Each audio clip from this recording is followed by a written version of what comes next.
அஸ்ஸலாமு அலைக்கும் வரஹ்மத்துல்லாஹி வபரகாத்துஹு. கண்ணியத்திற்குரியவர்களே, அல்லாஹ்வின் நல்லடியார்களே, நம்முடைய துஆக்கள் என்பது மூன்று வகை.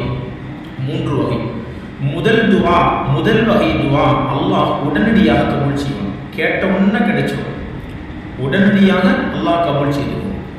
இரண்டாவது வகை இருக்கிறது, சில காலம் அல்லாஹ் தாமதப்படுத்தி கொடுப்பான், தாமதமாக அல்லாஹ் கொடுப்பான்.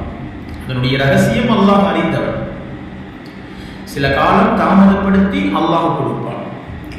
மூன்றாவது வகை ஒரு துஆ இருக்கிறது, நம்முடைய துஆ இந்த உலகத்தில் ஏற்றுக்கொள்ளப்படாது, கபூல் ஆகாது. மாறாக அதற்கு பகரமாக ஒரு நல்ல ஒரு சிறந்த கூலியை அல்லாஹ் மறுமையிலே கொடுப்பான். ஆக மொத்தத்தில் இந்த மூன்று விதத்தில் ஏதாவது ஒரு ரகத்திலே தான் அல்லாஹ் நம்முடைய துஆக்களை வைத்திருப்பான். ஆனா இன்னைக்கு நாம என்ன நினைக்கிறோம், நம்முடைய துஆக்கள் உடனடியாக கபூல் ஆகணும், கேட்ட உடனே கிடைச்சிடணும், நாளைக்கே கிடைச்சிடணும், அடுத்த வாரமே கிடைச்சிடணும் என்பதாக நினைக்கிறோம். ஏன், நமக்கு வர இருக்கிற ஆபத்துகளை தடுப்பதற்காக வேண்டி கூட அல்லாஹ் நம்முடைய துஆக்களை சில காலம் தாமதப்படுத்தி வைப்பான். அதனுடைய ரகசியம் அல்லாஹ் அறிந்தவன். நபி மூசா அலைஹிஸ்ஸலாம் அவர்கள் துஆ செய்கிறார்கள் அல்லாஹ்விடத்திலே. நம் எல்லோரும் அறிந்த வரலாறு தான் இது.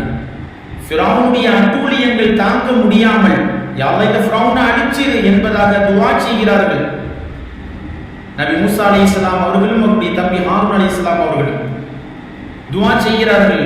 துஆ செய்து 40 வருடம் கழித்து தான் அந்த துஆ கபூல் ஆகுது, முடிவுக்கு வருது. 40 வருடம் கழித்து தான் ஃபிரௌன் என்ன செய்யறான், மூழ்கடிக்கப்படுகிறான் கடலில். எனவே ஒரு நபியினுடைய துஆவை 40 வருஷம்னா நாம் தான் ஏமாத்துறோம், சற்று யோசிக்க வேண்டும். எனவே சபரோடு பொறுமையோடு நாம் என்ன செய்ய வேண்டும், துஆ செய்ய வேண்டும். அல்லாஹ் ஜல்ல ஷானஹு தஆலா நம்முடைய ஈமானை அதிகப்படுத்தி தந்தருள் புரிவானாக, நம்முடைய துஆக்களை அல்லாஹ் ஏற்று அருள் புரிவானாக. ஆமீன். வாஃபிர் தஅவானா அல்ஹம்துலில்லாஹி ரப்பில் ஆலமீன். அஸ்ஸலாமு அலைக்கும் வரஹ்மத்துல்லாஹி வபரகாத்துஹு.